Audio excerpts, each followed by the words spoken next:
Kushdo që ka tentuar të udhëtojë sot drejt Fushkrujës ka hasur këtë tabelë.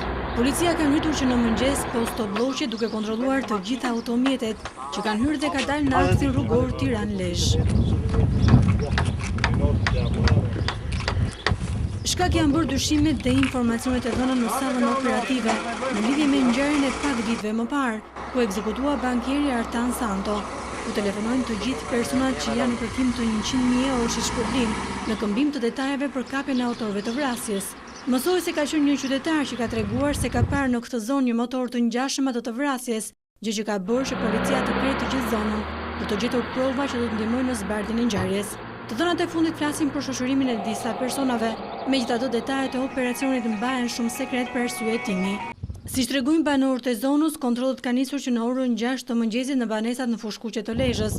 Gjatë natës, forcat speciale Renea të mbështetura dhe nga forcat të drejtorisë së policisë së Tiranës dhe oficerë të drejtorisë së përgjithshme të policisë së shtetit kanë rrethuar shtëpitë e të dyshuarve, duke u rikthyer edhe një herë te banesa e dy vëllezërve Klodian dhe Saimir Gjozi, të vetmit të arrestuar deri tani si të dyshuar për këtë ngjarje.